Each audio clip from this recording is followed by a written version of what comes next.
Welcome to each of you. This session is our first straight talk session, and the session title is The Equity Solution, Inclusion as a Growth Strategy. My name is Andrea Smalls, and I will be the facilitator, so if you need something, raise your hand. I'm kind of walking around the room, just making sure everyone is happy. Today's session will not have Q&A, but in lieu of not having Q&A, we're asking each of the attendees, if you have a question, please submit it on the conference app, and the speakers will follow up via email. So, not to delay, let me introduce you to our moderator for today's activity, our Straight Talk session. Her name is LaCarrie Jackson. She is the Director of Social Impact and the UPS Foundation. Let's give a big warm welcome for our moderator. Good morning, everyone. It is such a pleasure to be here with you today. As our facilitator mentioned, I am LaCarrie Jackson. I am with the UPS Foundation, and actually I've been with UPS for a little over 30 years. I like to tell everyone that UPS is more than the brown trucks. And so I've worked in several areas with the company since the time that I've been there, but my current assignment is with the UPS Foundation. And I absolutely love what I do, getting to make an impact on our communities. And actually, I do have some years' experience in the diversity and inclusion arena as well with UPS.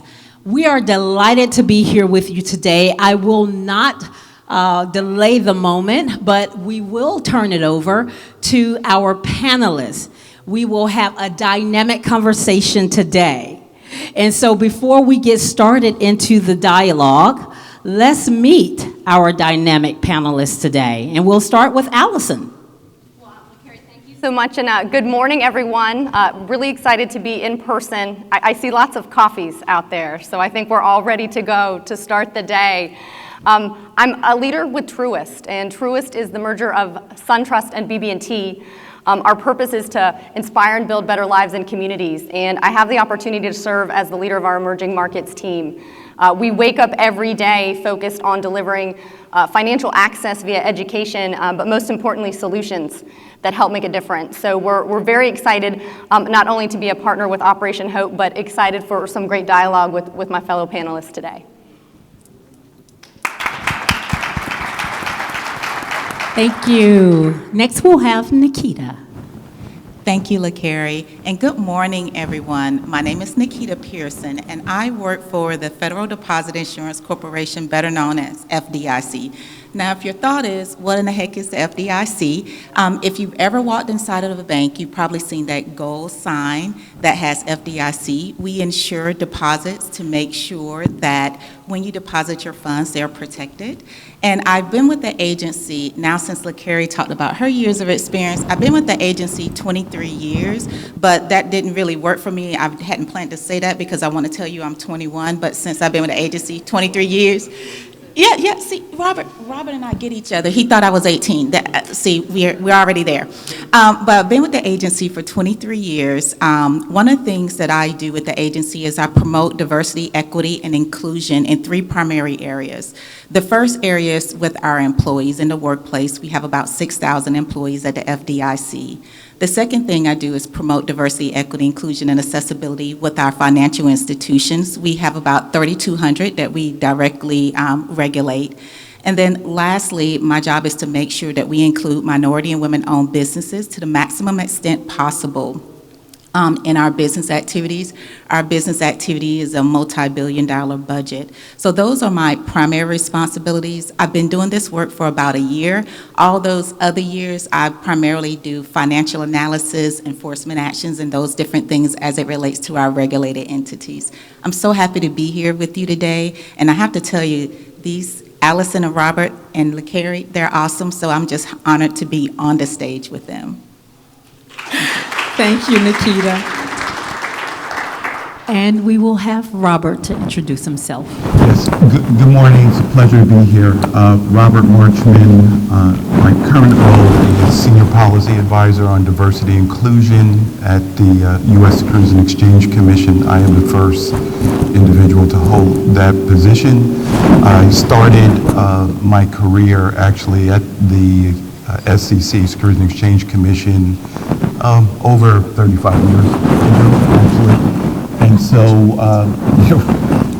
I've, most of in my career, I'm an attorney, has been in securities regulation enforcement. This is the first job that I've fully focused on diversity, equity, and inclusion, but actually I've been involved with diversity, at the time it was just diversity, for over 25 years. And actually my journey started when I was at the New York Stock Exchange, was a vice president there, and I see we have a little bit of a problem. And at the time I was at the New York Stock Exchange, was asked by the then chairman and CEO Dick Grasso to start the New York Stock Exchange's diversity initiative, and so that started me on my journey. I work in the Office of Minority and Women Inclusion with the director at the SEC, and my role is to provide advice and guidance to senior management at the SEC regarding diversity, equity, and inclusion strategies, including outreach and also looking at policy matters at the commission. I'll note I am also a proud member of Operation Hope's Northeast Advisory Board. I've been blessed to know the chairman for over 15 years. And the last thing I have to note, which is standard for SEC, is any views I express today are my own and don't reflect, and I definitely need to say that today, are my own and don't reflect the views of the commission, any commissioners or staff. So it's really an honor to be here today, and I look forward to this really important conversation. Thank you.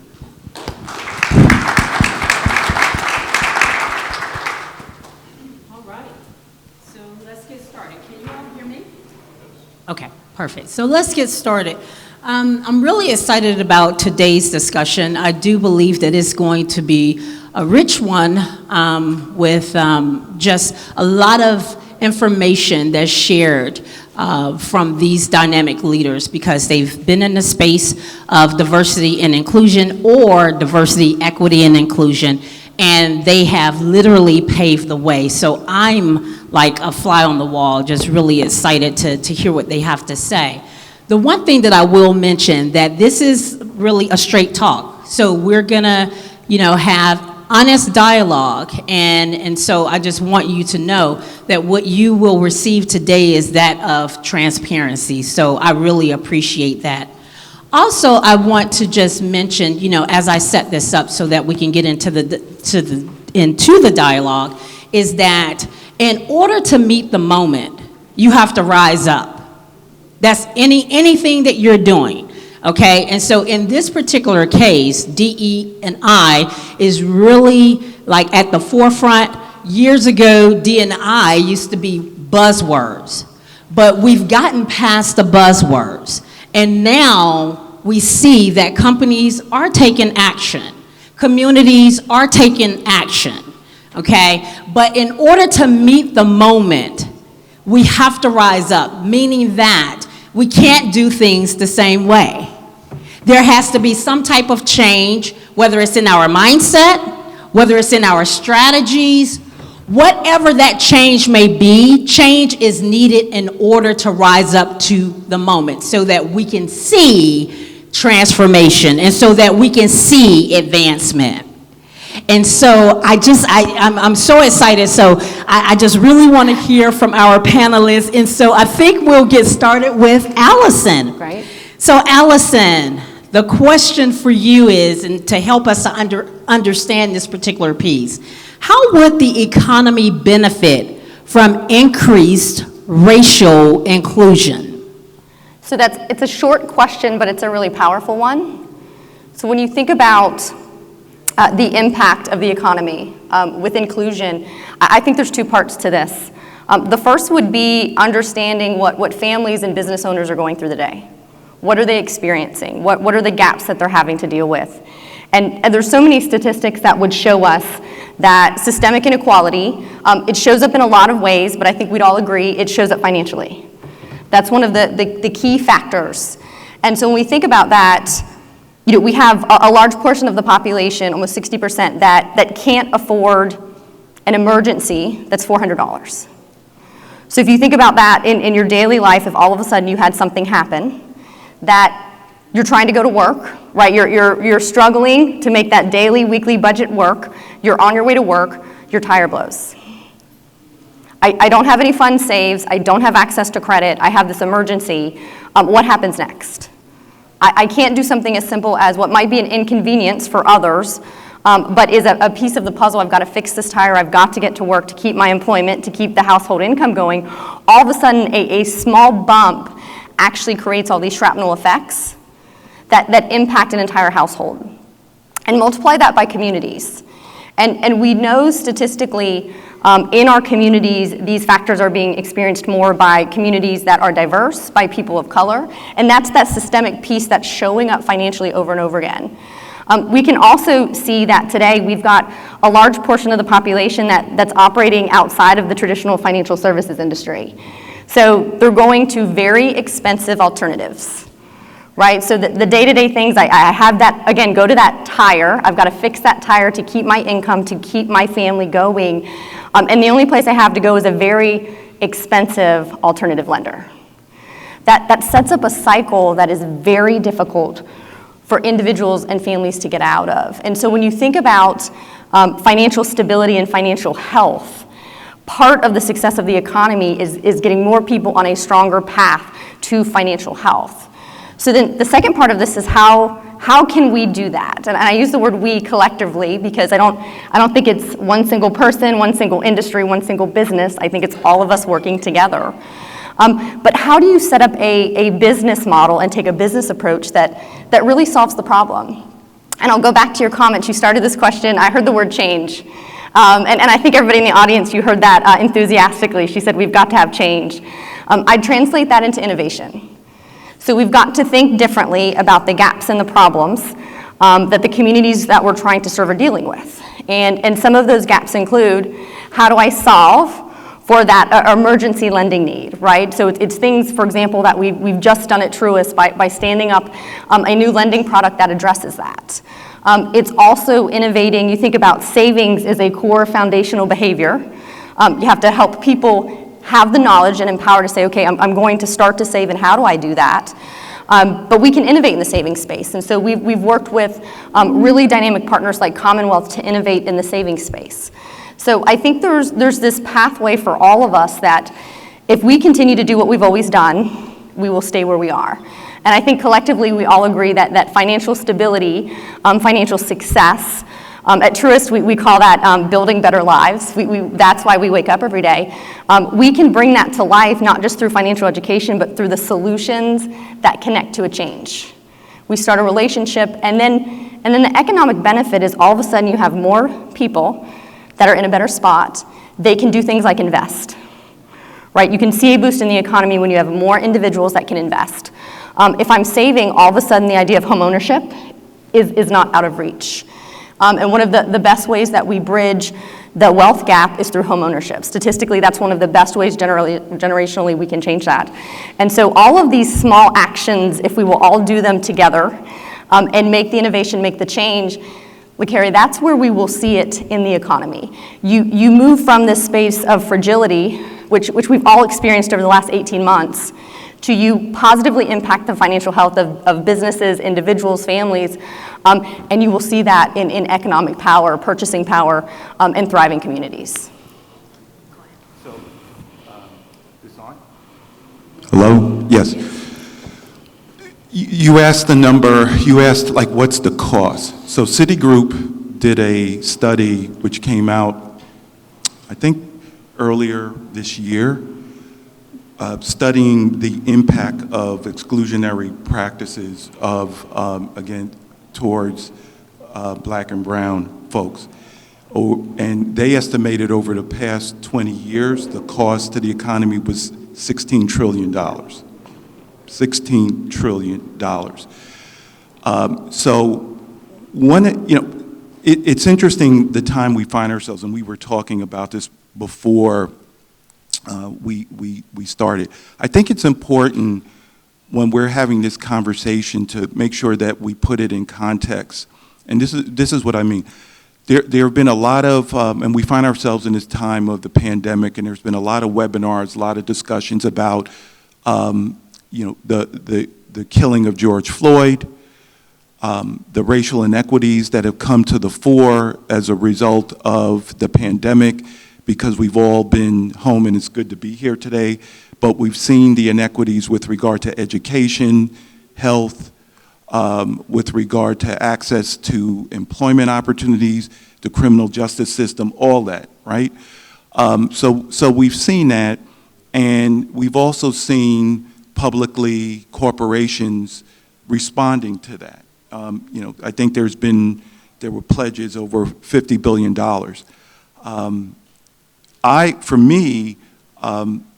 I look at it from a different perspective, and that is going back to the 90s when I talked about the initiative, and the financial services industry was getting pressured externally by Reverend Jackson and others, and was starting to make change.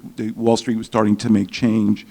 And so, the stock exchange, because of the vision of the chairman, then embraced the notion of diversity, and embraced it, and because he saw the business case. He saw the changing demographics, and he saw the value add of underrepresented groups to the economy, and not just doing it because it was the right thing to do. And for me, over the years, and now it's been over 25 years or so doing this work, what I've tried to emphasize in all the work, whether it's at the New York Stock Exchange or the Financial Industry Regulatory Authority, where I led their initiative, and now back at the commission, is to focus on the business case of why we're doing these things, and not doing it out of compassion, to be very blunt, but to understand the value that these people have to the economy. To understand that if they're given an opportunity, that if a person like me, who's first generation from Brooklyn, whose parents didn't have anything other than a high school education, but was given an opportunity, how that individual could contribute to society. And so now we find ourselves at a time where we've been in fits and starts, and one of the things that I think we have to focus on about changing is, and I will say this, one thing that has been good is, if we go back to the 90s and you hear the language of CEOs, a lot of it was, we're doing it because it's the right thing to do. And some were doing it candidly because of they wanted to avoid legal liability, compliance. What we're seeing now, and I will say there has been progress, what we're seeing now is not that language of the right thing to do, or behind closed doors because we want to avoid being sued or reputationally.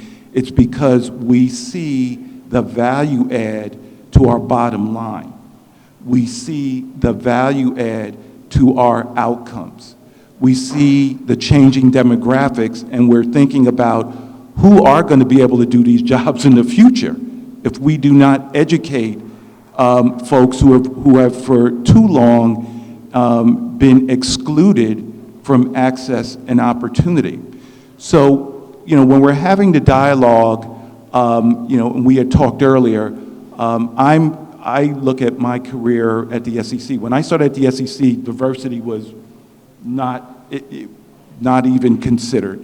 Coming back, and we'll talk about this later, I will tell you, and I could say this not just to blow smoke, but it is a business imperative at the SEC. That is one of the reasons I am there. It is a business imperative, and if you don't believe that, then I would ask you to look at who are our senior leaders now. What are we saying? What is Chairman Gensler saying with regard to policy? right? What language is used? You will hear, and why?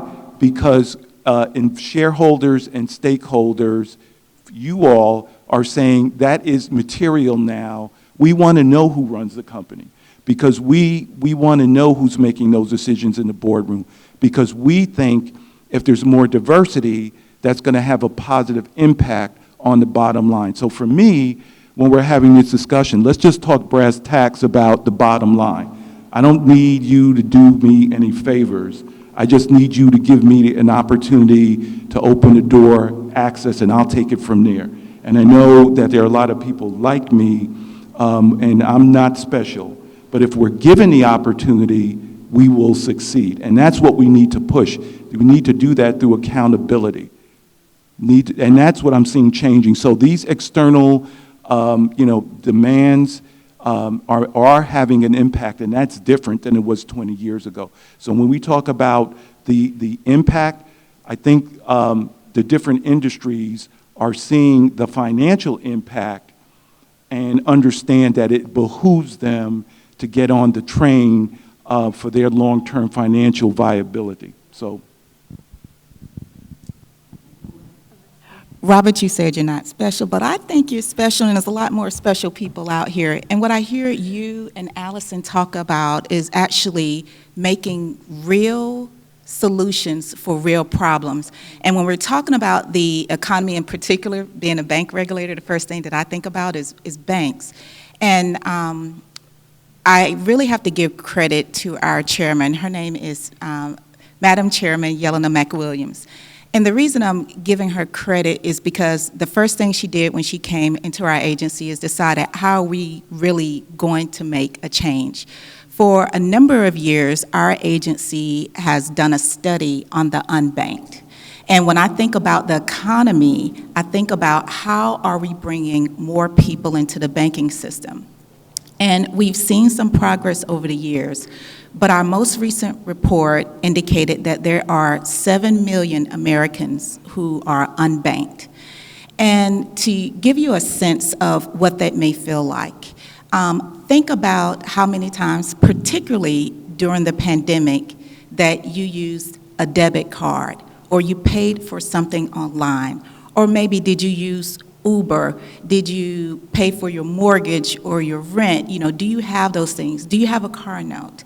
And Allison talked about non-traditional sources, but to really have access to those things, it starts first with a bank account. And so we initiated a Get Bank campaign. You may have seen it if you live here in Atlanta or in Houston, and we're looking to expand it. But really to the value of equity and inclusion in the economy is also getting people into the banking system and having opportunities to at least at a minimum start with a low-cost bank account. Now, we're not just trying to stop with a bank account, but that is the opening of the door that hopefully will serve as a pathway to other things, home ownership, business opportunities, real solutions like Robert talked about, and looking at those different opportunities in order for us to impact the economy. And we probably have never seen a public awareness campaign from FDIC, but you will start seeing those now because really we are sitting in a unique place in our agency to really have a positive influence with inclusion and bringing people into the economy. And I also, Allison is here with Truist, and another way that we've been looking at the economy and inclusion is our mission-driven banks. The FDIC is the primary federal regulator for community banks, and we have a mission to preserve mission-driven banks, minority-owned banks, Black-owned banks, Hispanic-owned banks, things like that. And so Truist is one of our anchor investors, and earlier this year, probably about a month or so ago, we announced a fund for mission-driven banks to compete for that could serve as a capital injection. So we're looking to impact the economy in a number of different ways to making sure that we promote true equity and inclusion in the economy in the agency. Thank you, LaCarrie. This is so awesome, and each of you have just hit on some phenomenal points. The one thing that I thought about too, just with everything that's been said, is I just think about like even inclusion within the walls, right, of your company as it relates to employees, right, and the different things and programs and the way that you can impact your employees. And the one thing I thought about is when Allison, when you talked about the large percentage of unbanked and, you know, the different channels that people have to take, whether that's check cashing, establishments or whatnot. But I thought about how UPS, we've partnered with Operation Hope and their financial literacy program, Hope Inside. And so instead of us just having that particular program within the office, actually I took it on the road this year to Chicago to our employees that are in operations, those that maybe feel like they are the forgotten, maybe that, you know, hey, you kind of think that, yeah, I don't know how my kids are going to eat. I'm part-time. I'm only working 3 or 4 hours a day. But we took that program on the road to Chicago, and I'm headed back there next week. Rolled it out as a boot camp, and I promise you, the employees feel included. And one of them actually came to me and said, listen, I'm telling you that there's a whole group of employees over there saying that we actually feel like you care.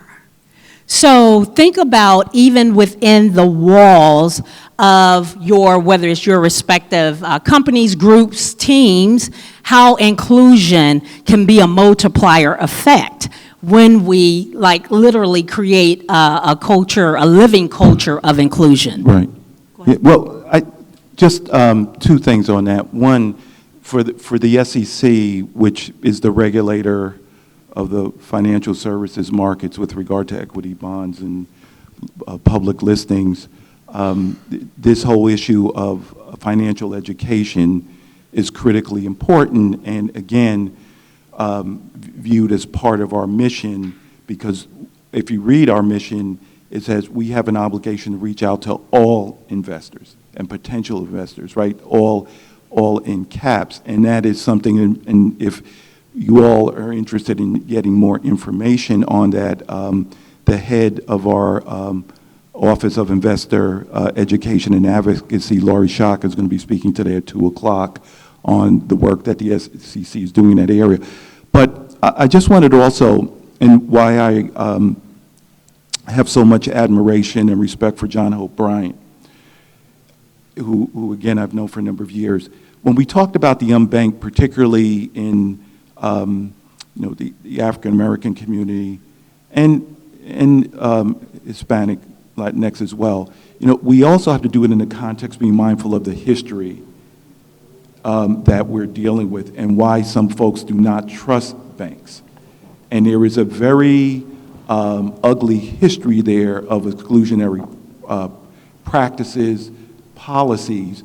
And so why I say it's important is folks, and here's where, you know, we talk about diversity, equity, inclusion, and the importance of people who are different being the spokesperson, being able to vouch for the institutions, to have someone like a John Hope Bryant standing up there and vouching and being a role model. You know, we can't sweep that under the rug. And so one of the things we have done when we've had conversations is to acknowledge, hey, look, there's a painful history there. Some of it is not public, some of it is passed along families, like put that money in the mattress because you know what happened you know, to uncle when he got ripped off. We got to acknowledge that and put that out there and have that part of the language. But I will tell you, there is another, that is another important reason and a benefit to institutions who bring in qualified people who are different to be spokespersons, because it helps bring down those barriers. But we're not going to be able to do that until we engage in these candid conversations. And it's not that folks don't want to engage. Oftentimes it's because they're reluctant. There's a lack of trust. And we have to acknowledge that and bring down those barriers. You know, Robert and LaCarrie, something that you both mentioned, LaCarrie, you talked about UPS going out and actually engaging directly, you engaging employees directly, and I really want to encourage people to do that when your employees work for you, even with their technical background, they may have a need for financial education. I say this because I graduated with an accounting major, came to work for the FDIC. The thing that I knew very well to do is income statements, balance sheets, and cash flows. But I grew up extremely poor, about an hour and 15 minutes on I-20 East from Atlanta in a place called Thompson, Georgia. You'll know that you're there if you see a Waffle House on both sides of the interstate, because we want to make sure that y'all get there. And I grew up in a place where my granny, I'm going to call her granny, it's great-grandmother, but my granny didn't trust the banks. And she grew up during the Great Depression, so she carried out her money from her Social Security check in her pocket. And she carried it all in her pocket, which was good for me because when the ice cream truck came, I know exactly who to go to. But, you know, as an adult, learning that she would not ever put her money in a bank. And thinking about those particular things, because of that, and we were extremely poor, so nobody could teach me how to budget money that we didn't have. I'm a first-generation professional too, Robert. When I came to the agency, while I knew how to do the technical aspects of my job, and I could analyze the financial condition of a bank, I had no idea how to manage my personal finances. And so I just want to, as we're thinking about equity and inclusion, don't take for granted, even with the technical skills, what your employees know and what they need. And so I just want to thank you both for bringing up those conversations, because it's just wonderful work on that. Yeah. One of the things you mentioned, Nikita, and you were hitting on it, when you said the word care, I think that's a space that's really differentiated. We have the benefit at Truist, when we put together our new purpose, mission, and values, one of our 5 core values is care. We got a lot of questions about that. You're a financial institution. What does that mean? Are you going to hug us more? Like, tell us how is care going to come to life? And so your point about the advice I always got from my parents growing up was you have to make sure your own house is in order before you give someone else advice. And so I think about how do we bring care to life for our teammates. And so the internal work, we have something called Truist Momentum. We offer it externally to business owners, but we bring it to life for our teammates. And essentially, we're providing what you just described. It's a pathway to build very specific financial confidence in your journey, wherever you are. It gives teammates the time and accessibility to say, I need to establish goals. And then here's the unique piece, because we talk a lot about this, but it's going more from just the access to the action. We will help our teammates. If they don't have an emergency fund, they'll invest the time in this. We're going to start the emergency fund for them with $700. So if they're at 0 today, you know, the space between 0 and 1 is bigger than the space between 1 and 2. So if you haven't been saving, if you don't have other alternatives, and to me, those are models, those are things, and your point is so right. You can have someone that is so technically proficient. They're your best teammate. They serve your clients and your communities in the best way. And they might be dealing with things in their personal life, in their financial life that are difficult. And so to stop and say, we have to bring care to life in our communities, but we have to bring care to life here at home, and let's provide the tools and the resources to do that. That's to both of y'all's points that you made so well. That's how you bring that care to life that you just described. I was just going to say, Allison really touched on another important point, which was where I'm from, you say sweeping around your own front door. There you go. And I mentioned that one of our jobs, part of my responsibility is our financial institution diversity program. And I talked about we're a regulator of making sure banks reinvest in their communities, that there's fair lending and all that kind of stuff. And when we looked around at our own house, we didn't have a good story to tell. And I remember when our chairman came in, I said, well, I'm willing to come over to take this role as the Director of Office of Minority and Women Inclusion, but it's hard for me to be a standard bearer for this if we got problems within our own house. Okay. And so one of the things we first started doing is talking to our employees, seeing how they feel, doing a barrier analysis. What are the barriers? What are the issues? And then we published it. If you go to the FDIC's website, you'll see it.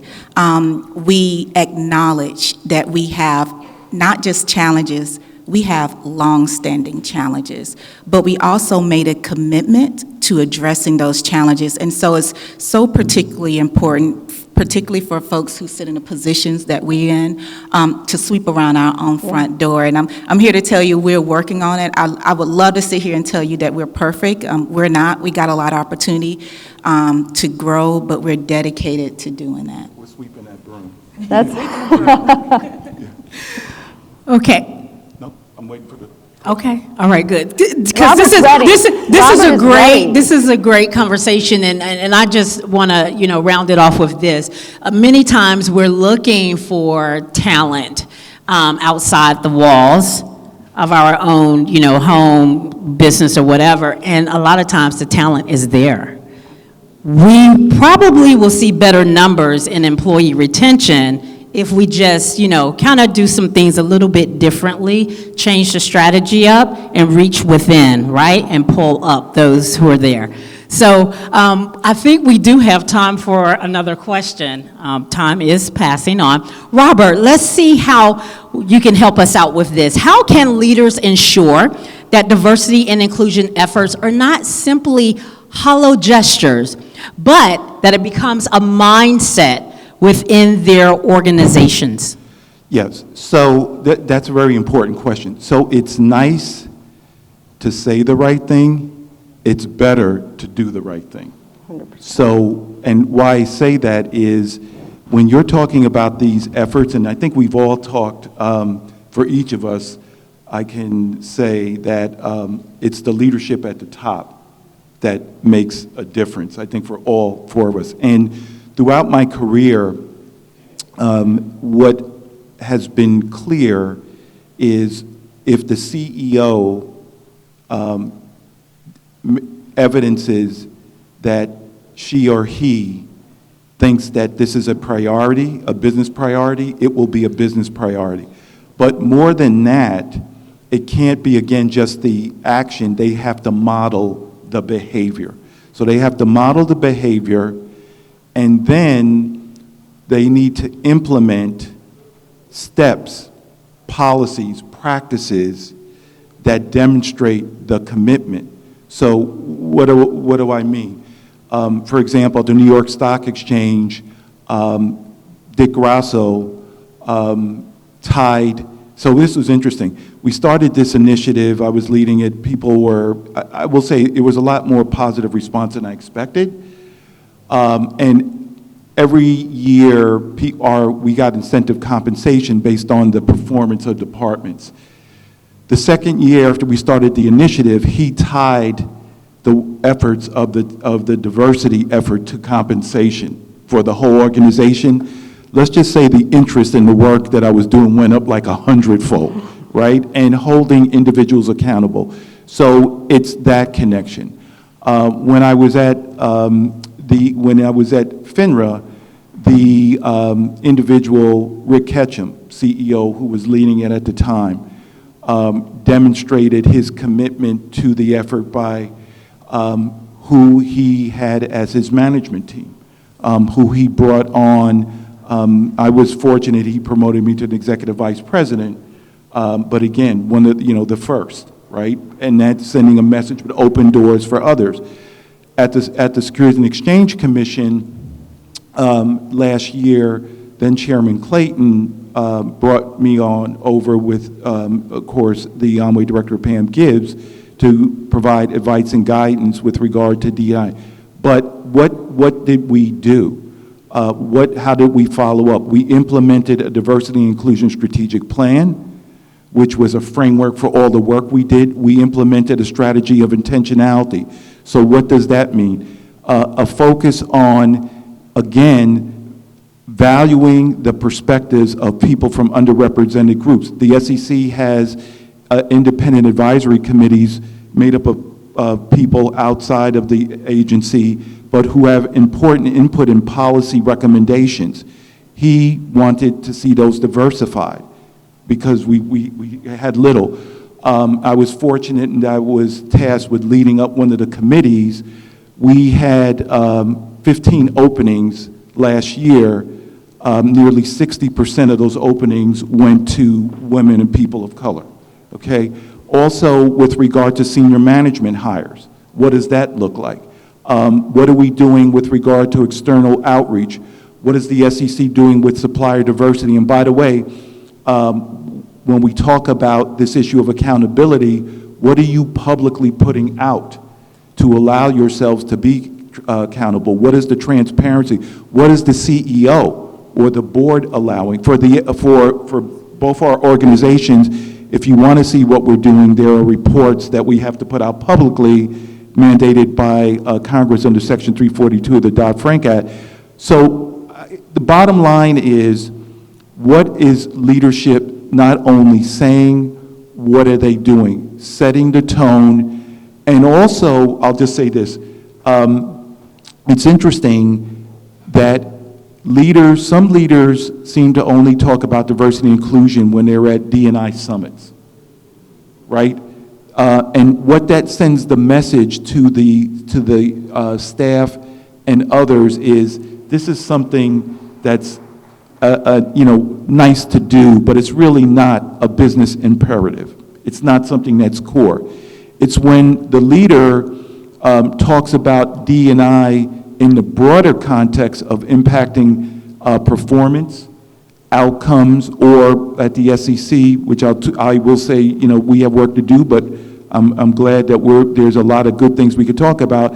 Chairman Gensler has come out and made it known that with regard to our mandate, and by the way, for both of us, people need to be aware of what our regulatory mandate is, and sometimes they get frustrated with us. You all ain't doing enough. Well, we can't, because by law, we can't demand or require people to put people on, we can't. But what we can do is look at disclosure policies so you all have the information, and then you can make a determination whether you think that's copacetic.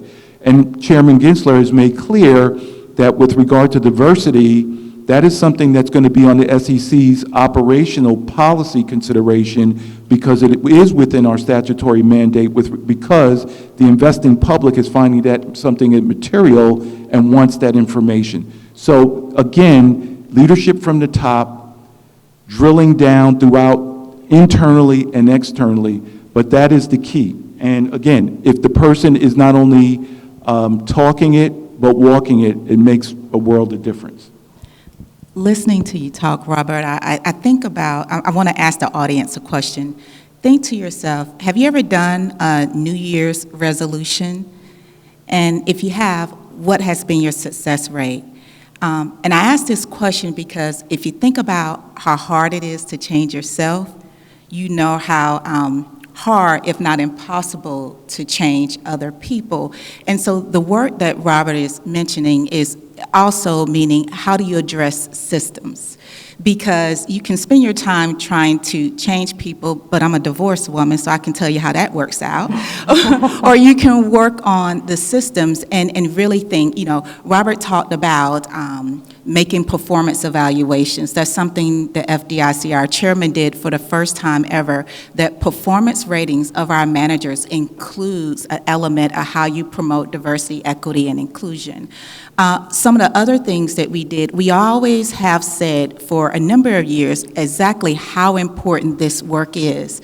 And we had a separate strategic plan and goals that were separate from our overall corporate performance goals. And so working with the chairman, I asked her, and I said, well, how important is it? And everybody in the room was like, oh, it's important, it's important. Great. Why isn't it listed with our other corporate performance role, like our work with our banks or anything like that? And as everybody eyes shifted back and forth, and then some people went off camera, what we ended up doing is deciding that it is appropriate for our DEIA goals to be included in the same place as our corporate goals as it relates to our financial institutions, put it at the same level, setting it as an organizational priority. And then something else that we looked at, we also have a DEI strategic plan. And in that strategic plan, and when I looked at the one, we've had one since 1998. and went to take a look at it, and I read like the mission, the values, and all that, and all of that related to our technical work with bank supervision. And I said, well, we're not really stating our mission and our values and as it relates to DEI.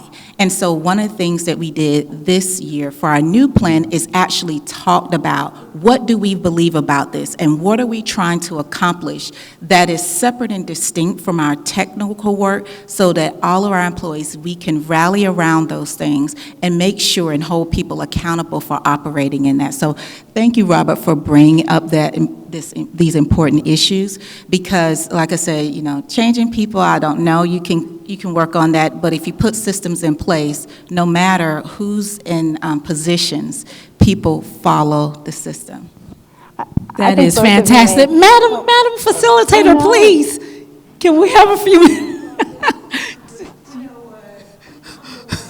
Look, so we're going to take a couple of more minutes, and I have been instructed to have a hard stop in about 3 minutes. In 3 minutes, okay. So I'm going to quickly borrow one of those three, just to touch on a couple of things, because you both made great points about the internal piece of the puzzle for diversity, equity, inclusion, and having the strategy, being very specific and accountable. And so part of that's holding ourselves as an organization, being overt with our teammates of what we're going to accomplish.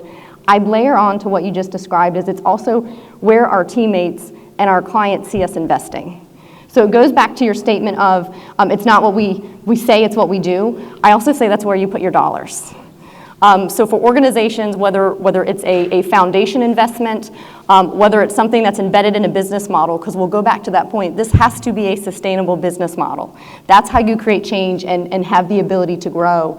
But when we have the ability to invest and they see us investing in organizations like Grameen America that's going to connect access to financial capital to women-owned businesses, and they see us doing things with 1 million Black businesses, those are the proof points for our teammates that in addition to the amazing things that you all just outlined, they have to see the investment very specifically, because where we put our dollars also sends a message.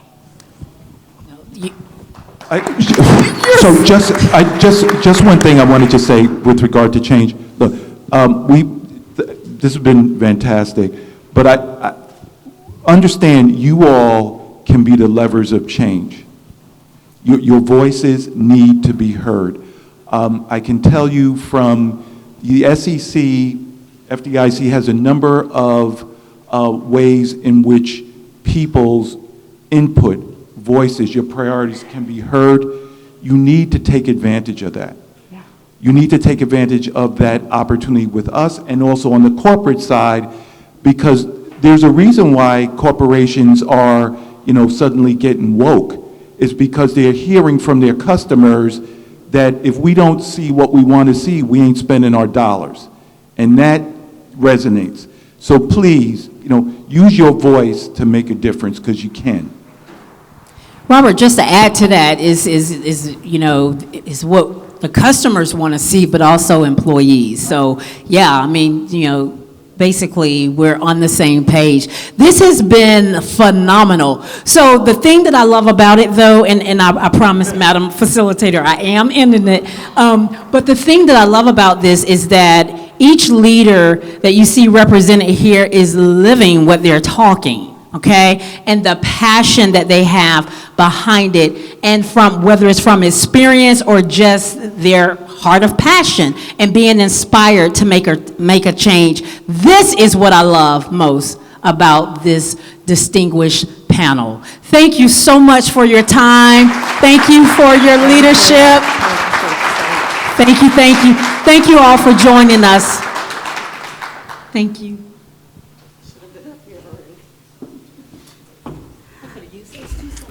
Let's give, now, I don't know about you, I'm just a facilitator, but I was engrossed in this conversation. Was there anybody else here that was engrossed in this conversation? Excellent job, excellent. As I said earlier, I am the one with the hook, so we all have to go to our next session, which is in the main ballroom. Thank you so very much. Remember, if you have a question, please submit it on the app for the conference, and you will receive an email from one of these distinguished person sitting here. Thank you so much.